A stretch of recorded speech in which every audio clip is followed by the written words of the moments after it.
राष्ट्रवादी काँग्रेस पक्ष, शरद पवार, रिपाई गवई गट,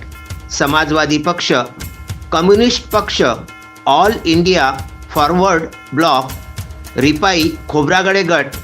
यांचे समर्थित उमेदवार प्रभाग क्रमांक 1 ड गट शेगाव रहाटगावमधून डॉक्टर गजानन किसनराव राऊत, प्रभाग क्रमांक 3 ड मधून नवसारी आसिफ खान रशीद खान, प्रभाग क्रमांक 4 क मधून जमील कॉलनी लालखडी येथील शाहेदा बानो सय्यद महमूद, प्रभाग क्रमांक 9 अ मधून SRPF कॅम्प वडाळी कुमारी तेजश्री संजय वानखडे, प्रभाग क्रमांक 10 ड बेनोडा भीमटेकडी दस्तूरनगर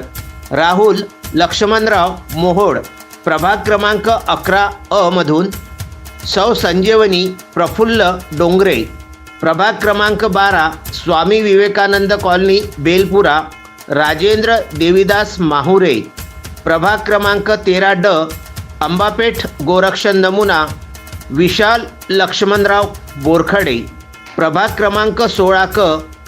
अलीमनगर रहमतनगरमधून अरबाज खान समी खान, प्रभाग क्रमांक 16 ड अलीमनगर रहमतनगरमधून शेख फारूक शेख अहमद, प्रभाग क्रमांक 17 क गडगडेश्वर रविनगर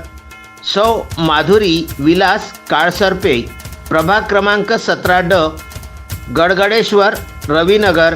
दिलीप जानराव वऱ्हाडे, प्रभाग क्रमांक 18 क संत कव्वरराम राजापेठ सौ भावना राहुल उरकुडे, प्रभाग क्रमांक 20 क सुदगिरनी सामरानगर सौ कृतिका रोशन कडू यांच्या तुतारी वाजविणारा माणूस या चिन्हासमोरील बटन दाबून राष्ट्रवादी काँग्रेस शरद पवार गट पक्षाच्या उमेदवारांना प्रचंड बहुमतांनी विजयी करा. निवडणूक चिन्ह लक्षात असू द्या. तुतारी वाजविणारा माणूस. अमरावतीच्या विकासासाठी कटिबद्ध असलेले राष्ट्रवादी काँग्रेस पक्ष निवडणूक गुरुवार दिनांक 15 जानेवारी 2026. मतदानाची वेळ सकाळी 7:30 ते सायंकाळी 5:30 वाजेपर्यंत. प्रकाशक निखिल देशमुख.